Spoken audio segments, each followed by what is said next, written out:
à notre émission Entreprendre. Ça, comme vous savez, nous sommes dans des modèles de télétravail, on va dire, c'est un petit peu particulier. On s'organise de manière à ce que vous soyez toujours informés au niveau des entrepreneurs de ce qui se passe et de ce que vous avez à faire comme démarche, quelles sont vos formalités, quels sont vos documents que vous devez remplir, que vous devez envoyer et comment ça se passe. Alors aujourd'hui, nous sommes avec Monsieur Olivier Lugnon. Donc Monsieur Olivier Lugnon qui travaille à la Chambre des métiers et de l'artisanat de Guadeloupe. Alors Monsieur Olivier Lugnon, bonsoir. Bonsoir aux auditeurs de Canal 10. Alors, est-ce que vous pouvez vous présenter déjà, expliquer votre poste et ce que vous faites, s'il vous plaît? Alors, au sein de la structure que je représente cet après-midi, la Chambre de métiers de l'artisanat de région Guadeloupe, je m'occupe plus particulièrement de tout ce qui est formalité pour les chefs d'entreprise qui viennent s'inscrire, qui viennent faire des modifications sur leur formalité. Donc, d'accord. En gros, c'est ça. Comment ça se passe en ce moment, puisque vous avez plusieurs antennes qui sont fermées, est-ce que vous arrivez à gérer? Alors, arriver à gérer, c'est un bien grand mot, mais en tout cas, on essaye de pouvoir toujours apporter un service aux artisans. En effet, soit par Facebook, soit les connaissances qui connaissent aussi mes collègues, nous avons pu créer un groupe qui centralise toutes les demandes des artisans. Et grâce à ce groupe, entre les agents de chambre de métier, j'ai la remontée des différentes demandes et j'essaye au maximum de pouvoir satisfaire ces demandes en éditant les documents directement à partir de chez moi, en les scannant et en les renvoyant au chef d'entreprise, principalement pour les extraits d'immatriculation. D'accord, donc vous travaillez beaucoup par mail, par informatique, beaucoup de télétravail comme ce qui est demandé actuellement. Voilà, tout à fait.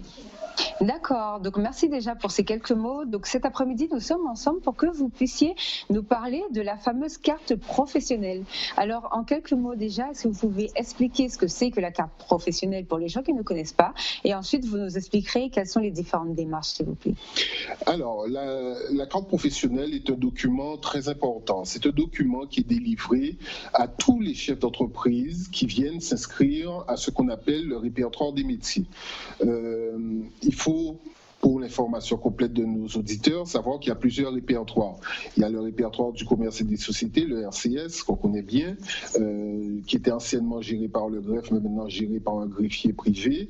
Et nous avons également, nous, à la Chambre de métier, un répertoire particulier qu'on appelle répertoire des métiers.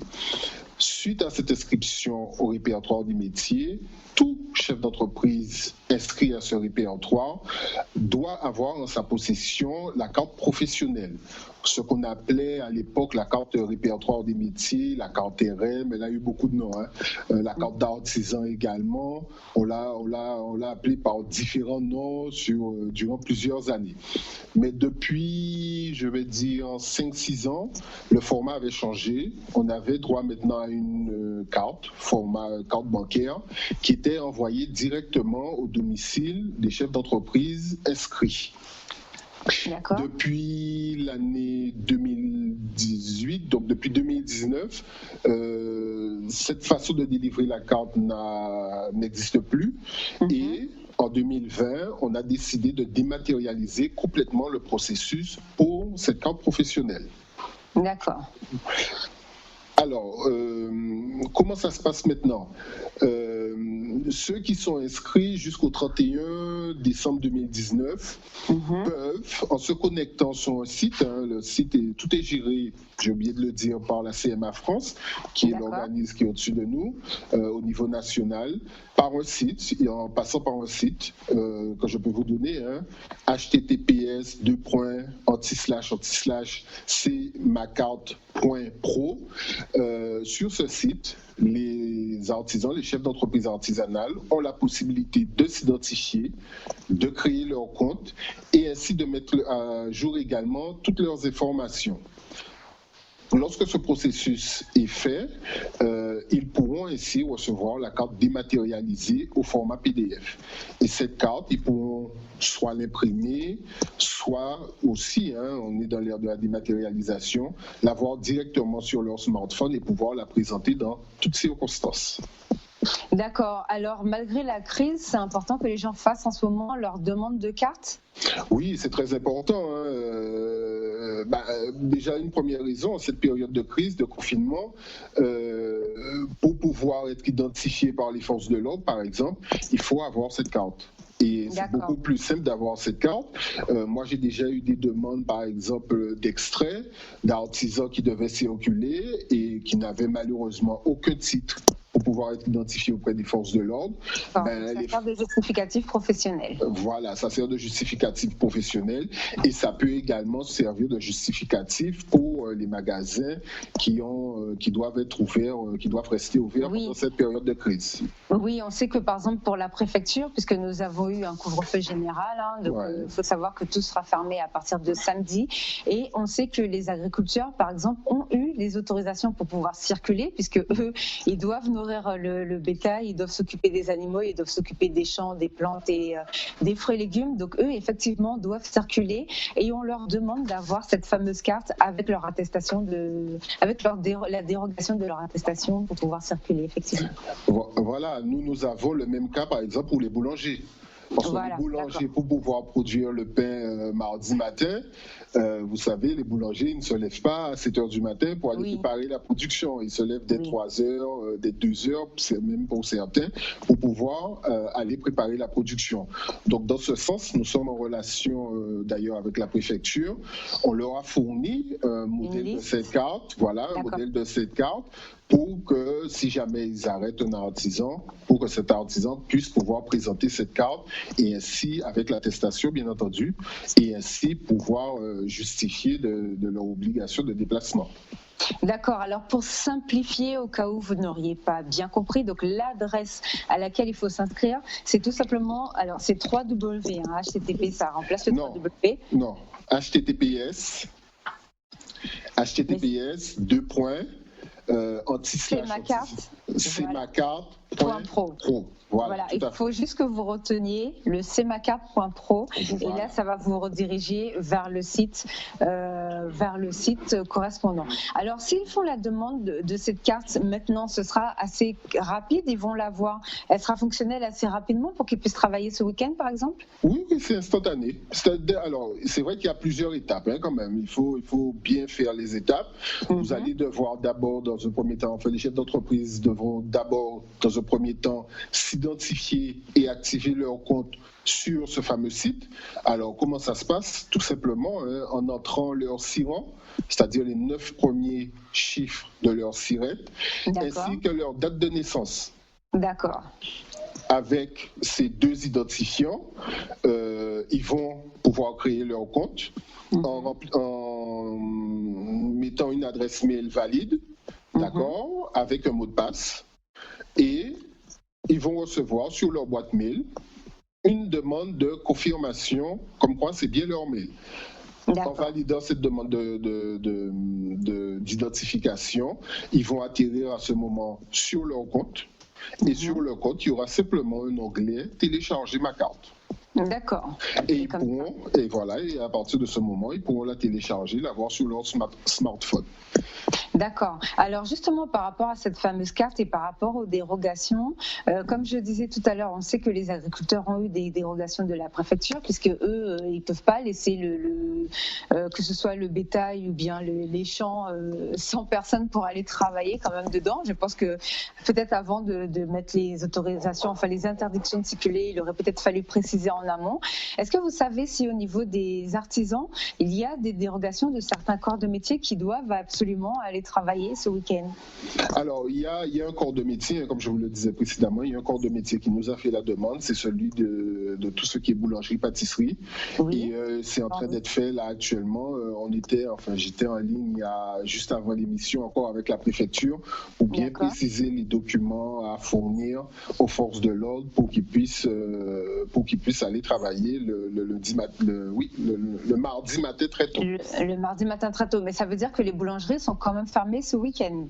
Oui, elles sont quand même fermées. Oui, elles sont quand même D'accord, fermées. très bien, la dérogation. D'accord, parfaitement.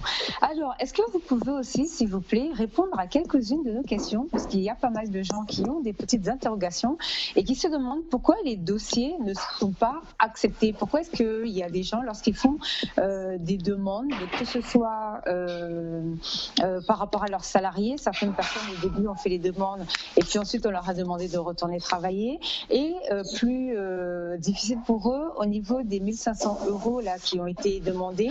Certaines personnes ont rempli et ça n'a pas forcément été accordé. Est-ce que vous avez des informations sur ce point ou pas encore? Est-ce que vous n'avez pas encore de retour?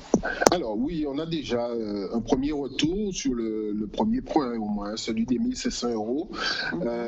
Alors pour l'instant, sur le territoire de la Guadeloupe, il n'y a pas de dossier refusé. Il faut bien faire la distinction. Il n'y a pas de dossier refusé. Mais il y a effectivement des dossiers invalidés. D'accord, donc c'est pas pareil. Voilà, donc, ça ce n'est veut pas dire pareil. que leur dossier, c'est juste qu'il leur manque, ils n'ont pas bien rempli leur dossier alors. Tout simplement. Voilà, et normalement, c'est important de le dire. Voilà, et normalement, il y aura un retour de demande d'informations complémentaires qui sera faite au chef d'entreprise pour pouvoir valider le dossier par la suite. D'accord, bon ben merci pour ce renseignement, puisque c'est très important, donc à savoir que les gens doivent attendre pour avoir les informations manquantes, pour savoir ce qu'ils doivent compléter. Alors, comment est-ce que vous avez eu un retour par rapport à l'émission que nous avons fait il y a quelque temps avec le ministère des Finances? On sait qu'il y a une difficulté au niveau de la trésorerie, puisque après, bon, c'est vrai qu'il y a un système de prêt qui est en place, mais c'est toujours un système de prêt, donc ça veut dire que les gens doivent rembourser l'argent que la BPI leur propose, et encore faut-il que ce soit accepté, puisque des fois il y a quand même encore quelques banques qui demandent encore des éléments, même si l'État se porte garant, ça c'est ce qui est dit, mais c'est pas forcément ce qui est fait sur le terrain. Donc est-ce que vous savez s'il y a, vous avez eu des informations par rapport à ces factures qui sont en souffrance, puisque les institutions et les collectivités locales ont, par la loi, elles ont un grand délai pour pouvoir payer les factures, et or c'est en négociation de manière à ce que ces factures-là soient payées le plus rapidement possible. Est-ce que vous avez un retour par rapport à cet élément? Alors non, pas de retour précis par rapport aux éléments que vous venez de donner. Effectivement, nous, ce qu'on a comme argumentaire jusqu'à présent, c'est que les institutions s'engagent à payer le plus rapidement possible toutes les factures qui sont en attente. Alors maintenant, bon, c'est vrai qu'il y a des difficultés suite au confinement, à savoir contacter les trésoriers payeurs pour qu'ils puissent faire le nécessaire, etc. Oui, parce que tout le monde ne travaille pas effectivement, c'est encore plus long. Voilà, et donc ce n'est pas toujours évident.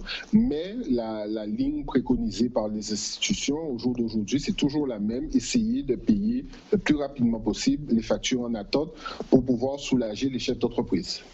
Oui, parce que justement, ça amène à une autre question supplémentaire, c'est par rapport à la TVA, puisqu'elle reste due. Donc c'est vrai que les entreprises doivent avoir la trésorerie le plus rapidement possible pour pouvoir s'acquitter de cette fameuse TVA. Est-ce que vous avez une information, si par exemple un entrepreneur n'a pas encore payé de sa TVA ou qui ne peut pas parce qu'il est en attente de factures en souffrance, est-ce qu'il va y avoir des choses, ils ne seront pas pénalisés quand même, ou comment ça va se passer? Alors là, il n'y a pas de directive claire là-dessus. Je vais être très franc là-dessus, il n'y a pas de directive claire. Il y a effectivement la possibilité de demander un report de TVA. Mais c'est quelque chose qui se faisait déjà avant le confinement. Sur les autres charges. Oui. Voilà, avant le confinement, parce ça se faisait déjà. La TVA reste vraiment due. Voilà, on avait la possibilité de demander le report de la TVA au service impôt des entreprises en disant qu'on avait des problèmes de trésorerie, qu'on avait des difficultés dans l'entreprise pour pouvoir payer sa TVA. Alors, cette possibilité reste toujours d'actualité, sauf que, j'ai envie de dire, dans l'ancien fonctionnement, entre guillemets, le service impôt des entreprises pouvait appliquer des pénalités. D'accord. Maintenant, ce n'est plus le cas. À savoir s'ils vont vraiment les appliquer ou pas, on n'a pas encore la réponse à cette question. D'accord. Alors, autre chose aussi que les gens se demandent, quand on fait partie de la liste de magasins qui doit rester ouvert, mais qu'on est soi-même en difficulté, donc soit par exemple on est trop âgé, enfin on a plus de 60 ans, on fait partie des personnes dites fragiles, ou bien on n'a pas les moyens de mettre la sécurité, comment ça se passe? Parce qu'on sait qu'il y a des contrôles qui vont être mis en place. Est-ce que vous avez une information sur ça? Parce que je prends l'exemple d'un magasin de bricolage. Donc les magasins de bricolage sont censés être ouverts, mais sauf qu'il y a des magasins de bricolage qui sont tenus par des Guadeloupéens qui ont par exemple plus de 65 ans. Donc eux, par mesure de sécurité, ont préféré fermer leur magasin. Donc comment ça se passe dans ce cas-là? Alors, Du coup, ça pose problème par rapport parce que du coup, ils ont dû mettre leur personnel, en fait, si vous voulez, en travail, chômage en partiel. chômage technique, exactement, chômage partiel. Or, le gouvernement a dit qu'on ne peut pas mettre tout le monde en chômage technique. Donc, comment ça se passe? Alors, les concernant, eux, déjà le chef d'entreprise artisanale, il n'y a pas réellement de problème concernant l'aide, par exemple, des 1 500 €. Il suffit toujours qu'il puisse justifier d'une baisse de son chiffre d'affaires et à ce moment, il fait sa demande d'aide. Là, pour lui, c'est quelque chose de différent. Après, Après, concernant le chômage partiel pour les salariés, c'est vrai qu'on ne peut pas mettre tout le monde au chômage partiel, mais par contre, si jamais ils arrivent, ils peuvent justifier du fait que la santé, ils ne peuvent pas laisser ouvrir le magasin, etc. Donc à ce moment, ce sera effectivement un dossier qui sera étudié au niveau de la DIEC pour savoir si oui ou non on accepte cette mesure de chômage partiel pour cette entreprise. D'accord, donc ça va être des éléments qui vont se passer au cas par cas. Ah oui. Prenons l'exemple d'un cas, donc le cas que je vous ai dit, c'est un cas existant, un cas concret. Donc prenons l'exemple, en plus le magasin, donc non seulement les patrons ont déjà un certain âge, mais en plus dans leur personnel, ils embauchaient soit des personnes âgées, des femmes enceintes, enfin des personnes vraiment fragiles. Disons que la DIEC décide que ce n'est pas une raison valable. Est-ce que vous savez comment ça peut se passer? Là, on n'a pas encore plus d'éléments. On n'a pas encore plus d'éléments sur comment ça peut se passer. D'accord. Je ne sais pas si ça va être vraiment par secteur d'activité. Peut-être que la DIEC va leur dire vous auriez pu embaucher des intérimaires, peut-être, ou non? Il y a toutes ces possibilités. Il n'y a pas d'éléments sur ça. Là, comme je vous dis, c'est vraiment de l'étude. Ce sera de l'étude au cas par cas pour savoir quoi faire exactement, où orienter cette personne. D'accord, je vous pose la question puisque c'est une question que les téléspectateurs nous ont posée, que ce soit dans les commentaires ou en messagerie. Étant donné qu'il y a eu des appels qui ont été faits pour les agriculteurs, donc pour les aider à travailler dans les champs, mais par exemple pour les artisans qui, eux, qui font partie de la liste des gens qui doivent rester ouverts et qui des fois ont besoin de rester ouverts puisque sinon ils vont vraiment couler et qui doivent mettre leur personnel en chômage technique, ils ne savent pas si du coup ils peuvent prendre quelqu'un d'autre pour travailler ou est-ce que ce qui est valable pour les agriculteurs, est-ce que c'est aussi valable pour eux dans leur secteur? Est-ce que vous avez des informations sur ça? Alors là, non. Là, c'est sûr que le dispositif qui a été mis en place pour les agriculteurs a été mis en place malheureusement uniquement pour les agriculteurs. C'est la question que les gens se posaient. Voilà, c'est pour les champs, pour les récoltes, etc., pour des choses qui ne peuvent pas attendre. Pour le domaine artisanal, on n'a pas d'éléments là-dessus, on n'a pas d'éléments de réponse. La mesure n'a pas été prise pour le domaine artisanal en tout cas. D'accord, merci.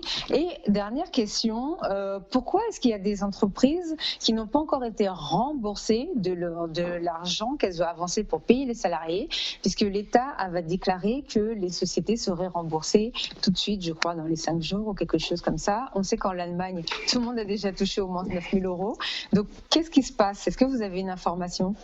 Alors, concernant les salaires, effectivement, on a eu une information hier. C'est vrai que l'État s'était engagé à verser avant le 15 les salaires dans le cadre du chômage partiel. Malheureusement, certains éléments techniques font qu'ils ne pourront pas tenir cet engagement, mais hier on a eu la confirmation, l'État s'engage à un versement avant les prochains salaires, donc avant la fin de ce mois-ci. D'accord. Donc, ils vous ont déjà dit que les mesures qui vont mises en place seront reconduites, ou vous pensez que c'est de ça que va parler le président pour le mois d'avril? On ne sait pas. Ça, on ne sait pas. D'accord. Bon, merci en tout cas d'avoir répondu à ces quelques questions que les gens se posent. Donc, petit récapitulatif sur la carte professionnelle. C'est très important que les artisans et toutes les personnes qui sont inscrites à la Chambre des métiers et de l'artisanat de Guadeloupe puissent avoir leur carte professionnelle. Et pour l'avoir, il faut qu'ils se connectent. Donc, c'est macarte.pro, ils veulent se connecter, ils vont s'identifier, créer leur compte pour ceux qui n'ont pas encore de compte, et ils vont mettre à jour leur information afin de pouvoir récupérer leur carte dématérialisée au format PDF. Donc comme ça, ils pourront l'imprimer. C'est ça déjà premièrement. Voilà, ils pourront l'imprimer. Alors, petite précision supplémentaire, s'ils veulent l'avoir de manière physique, ils pourront également, toujours sur ce compte, faire la demande pour pouvoir l'avoir de manière physique. Et après, elle va arriver tranquillement par la boîte aux lettres. Bon, ça va mettre un petit peu plus de temps que d'habitude. C'est clair, mais ils auront cette possibilité quand même. D'accord. Sur cette carte également, il y aura ce qu'on appelle un QR code qui pourra être flashé par la police. Par la police, voilà, les forces de l'ordre. Et ainsi, on pourra savoir si cette personne est réellement en activité ou pas. Parce que normalement, la carte est valable pour 2 ans. Mais si jamais il y a une rupture d'activité, en flashant ce QR code, on pourra savoir voilà, si cette personne est en activité ou pas. D'accord. Donc, ils peuvent avoir leur carte, ils peuvent faire la démarche par ordinateur, par smartphone, et ils peuvent avoir soit leur carte en PDF et en l'imprimant, ou soit en la téléchargeant dans leur téléphone et en l'enregistrant dans leur fichier. Voilà, tout à fait. D'accord. Et comme ça, ils pourront la présenter n'importe où. Ils pourront la présenter n'importe où, donc très important. Est-ce que vous avez des éléments d'autres choses que vous souhaitez communiquer par rapport à la Chambre ou par rapport à d'autres formalités? Non, alors c'est vrai que concernant les formalités, c'est un petit peu en suspens actuellement à la Chambre, mais comme je vous dis, si jamais il y a quelque chose d'urgent, on a la possibilité, nous en télétravail, de pouvoir faire les formalités. Moi, j'ai l'exemple d'une dame qui livre des repas à l'hôpital. Elle avait besoin absolument de son numéro SIRET. On a pu faire la formalité pour elle en ligne et comme ça, elle a pu justifier de son existence légale. En parlant de ça, justement, prenons cet exemple-là, est-ce que la dame qui livre à l'hôpital aura le droit de livrer pendant ce week-end de Pâques? Alors là, ça, aucune idée. Ça, moi, ce que j'ai lu concernant l'arrêté, ce sont que